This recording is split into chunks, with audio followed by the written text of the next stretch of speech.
Since our absolute value function was defined by a piecewise function, we're going to take a look at some more piecewise functions. Again, they are defined over those domain restrictions and they can never overlap. And traditionally, your first domain restriction here is going to represent your smallest x values. And as you go through the list, you could have 3 or 4 here. The largest domain x's will be at the bottom. So what we're going to do is we're going to graph these, but we're not going to make t-charts. We're going to let the calculator do that for us. So let's go and graph it. So we're going to go to y equals. Let's clear this out. Don't need that anymore. We type in negative 2x plus 5. Now, we're not going to graph this. What we're going to do instead is we're going to have the graph make a table for us, which is above the graph button. And above the window button is table set. So please hit second window. Table set. We want it to start at, let's see, our domain restriction here is at 2. So I'm going to delete the negative. And this next command is, what do you want your table to count by? Well, we want to go backwards. So we're going to count by a negative 1. Then we're going to go second graph, and it makes the table for us. Okay, so I don't lose my calculator. I'm just going to move that off, catch up on my clicks, and here's the screenshots that I've done. And then there's my table. So here's my points. Now, it's important to understand that this 2 had the equal to line. So when I plot that point when x is 2, this gets to be a closed circle. All the rest of them are closed, but this one here, when we look at that one's going to have a little bit of a difference. So we'll plot 2, 1. We'll plot 1, 3, 0, 5, negative 1, 7, and draw our line. Our next equation, y equals x plus 1, we're going to do the same thing. We're going to put this into y2. And we're going to now start at 2, and now we're going to count up. So we'll go back to the table start, still at 2, but change the table counter from negative 1 to positive 1. So we'll just change that to put your cursor on it and delete that negative away. Then hit second graph, and you get your table. Now here, your first point at 2, because there's no equal to line, that has to be graphed with an open circle. So I go to 2, 3. There's my open circle. Then I'm going to plot 3, 4, 4, 5, 5, 6, 6, 7, and draw my line. So here, this piecewise function, its domain is all real numbers, because at 2 I'm touching here, then after 2 I'm touching here. But it is discontinuous because I am making a jump. And if I were to do my range, the range would start at 1 and it would go up to infinity. So bracket 1 to infinity. All right, looking at another example, 2x plus 3. Now they changed the domain where now x is less than or equal to 0. And we have a parabola here. So again, y equals 2x plus 3. Go to your table set, change your table start to a 0, and you're changing your table to negative 1. So you get the following table. Again, because you're equal to 0, that's going to be a solid point. So it's 0, 3. Then I'm at negative 1, 1, negative 2, negative 1, negative 3, negative 3, negative 4, negative 5. And you can see the slope of 2 here, but we're going downhill, right to left, as opposed to uphill. So what we don't want to do is go, oh, look, the y-intercept is 3, and go up 2, right 1, up 2, right 1, because we would have gone past 0 for our x. So it's always a good idea, safest way to do this is let the calculator make the table. We'll tell it where to start and which way to count. So there's that line. Then for y2, I'm going to put in negative x squared plus 3. Change again my table to be counting up. So change the table counter by 1 to a negative 1 to a positive 1. And now here's my points. 0, 3 is an open circle. So because it's the shared point, we're just going to put an open circle around that existing point.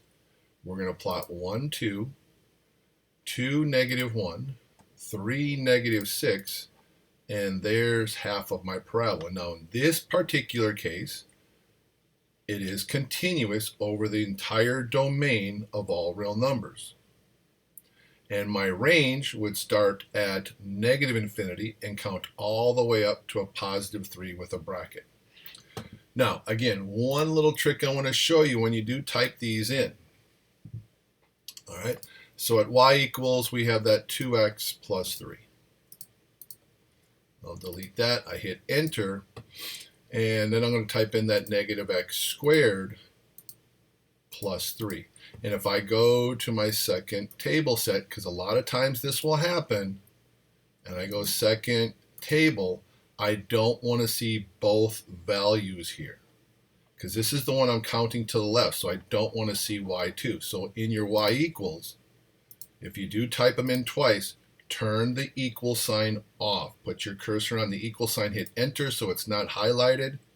Now when I hit my table, just the y's show up. Then when I change my table set, I should say the y's for the first function show up.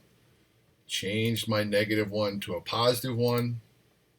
Go back to the y equals, turn off the first equation, and turn on the second equation. And then there's my y coordinates for the second function. So just a little trick there in your y equals window. All right, evaluating piecewise functions. Here my f of x, I have 3 individual functions with 3 different domain restrictions. And again, notice here's the smallest x is negative infinity to negative 3. Then it's negative 3 less than or equal to. So here's where the negative 3 exists, not up here because no equal to line. All the way up to a positive 2, it's included. And then after 2, I have to use this function. So what I like to do is to number or letter off your domain restrictions.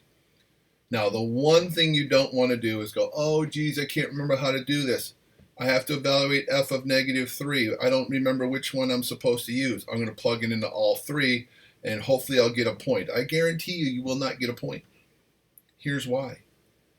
This is a function. For every x, there is exactly one y coordinate. And if you take negative 3 and you put it here, here, and here, and you give me 3 y's, you've just violated the definition of a function. All right? So negative 3 makes which domain restriction true? Well, negative 3 is not less than negative 3, so that's out. Negative 3 is less than or equal to negative 3, true. Negative 3 is less than or equal to 2, true. So 2 is true. We're putting it here. 3x minus 1 now becomes 3 times negative 3 minus 1. So that's negative 9 minus 1. That gives me a negative 10. F of 0. Again, 0 is between negative 3 and 2. So number 2 is true. 3 times 0 is 0 minus 1. Okay, negative 1. For f of 3, 3 is greater than 2, so the third domain restriction is true. We plug it into here. Negative 4 times 3 is negative 12. F of negative 5. Negative 5 is less than negative 3. So we're going to plug that into this x. Negative 2 times negative 5 becomes 10. F of 2, oh, that's the second one again. So 3 times 2 is 6, minus 1 is 5. So a lot of the values that they like to test are these endpoints. The negative 3s and the 2s are always going to ask you. And then they're going to pick numbers below, in the middle, and above. So just be ready for anything. Next, example 4, they're going to give us a graph of a piecewise function, and they're going to ask us to create the piecewise function. So we'll start with a big old f of x equals a big left brace. So first, the domain restriction here is for x is less than or equal to 2. Close dot, less than or equal to.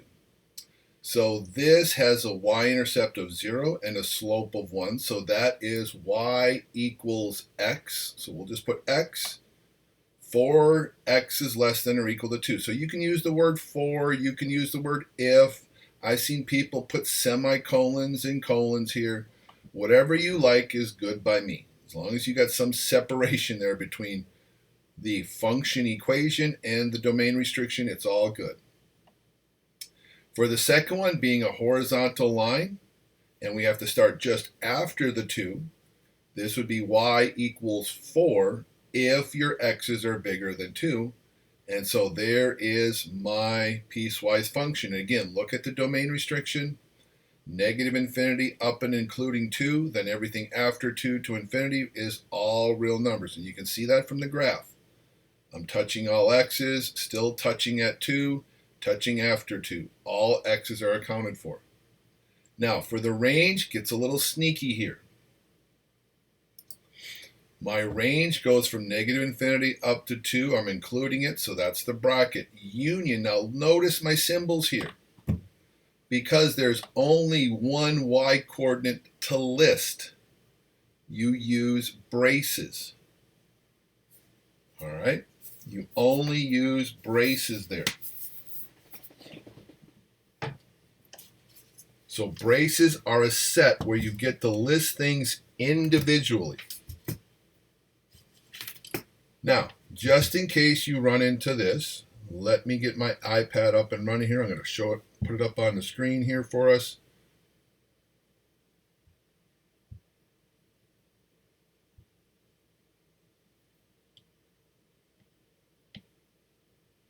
If you had the following graph, let's say there's my XY axis, just a rough graph here, and I have that horizontal line, that horizontal line, and that horizontal line, where let's say this is 1, 2, this is 3, this is -1. The domain, all real numbers. You can see everything is touching. But when I want my range, let me see if I can make this just a bit bigger so it shows up better on the screen. You might be working on a small laptop. There we go. But your range, I only have -1 and a 2 and a 3. So that would be braces, -1, 2, and 3. That's it. Braces are used when you list numbers individually. Okay, so remember that. It might show up. Now, the next thing I want to do real quick is hopefully I chose the homework problems correctly, but you never know with Pearson because they come up with some randomly generated equations at times. So what I'm going to do is I'm going to back up the boat here. I want to go back to that screen that had that parabola opening down right here. This is the one I want. Okay. Let's say we were doing this graph right here, and we were building a piecewise function. Okay, the line, that's not hard to figure out. We have a slope, we have a y-intercept at 3, we have a slope of up 2 and to the right 1, so 2x plus 3, you can figure out the domain restriction. Boom, done. But what if we have a bunch of points that look like a curve and we're not quite sure how much of the parabola that you have? All right? So here's what we're going to do. We're going to go to Stat. We're going to edit. Oh boy, I need to clear out my lists.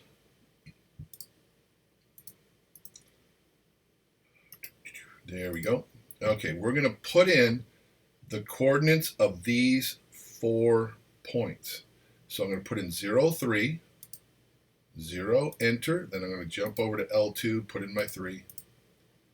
Jump back to L1, I'm going to put in 1, 2. I wish the right arrows here would work, but they don't. And then I need 2, -1. So what I'm talking about is you hit the 2, you can't hit the right arrow and have it jump over. You have to hit enter, which is kind of annoying. -1, right? Yep, -1. And then I need 3, -6. Well, you could go -6 here, jump. Oh, I got to hit enter. Yep. And there's my 3. Okay, so I got those 4 points plugged in. Make sure I got them in right. 0, 3, 1, 2, 2, negative 1, 3, negative 6. Okay, so I think it's a parabola. If we go back to the home screen, so we'll leave those stored. Go back to stat, and you go back to your calc. You might remember doing linear regressions.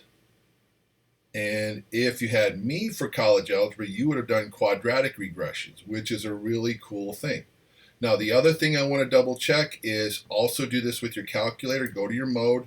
Make sure your diagnostics is turned on. That will tell you how close your data points match the graph. So mine is turned on, so we're all good. So stat, calc, we're going to do a quadratic regression. I think it's a parabola. I'm not quite sure, but I see the curve. Enter. X list was in the L1, Y list is in the L2. That's all good. We don't need to store it. We just need to calculate it. Now notice my R squared equals a 1. That means it's 100% perfect. If you take and solve for R equals 1. That's the correlation coefficient. That means it's perfect. So here A is negative 1, negative x squared, no b because b is 0, so that term's canceled, plus 3. And there's my quadratic equation. You need at least 3 points to do a quadratic regression. Okay? We had 4, even better. All right. So that wraps up the section for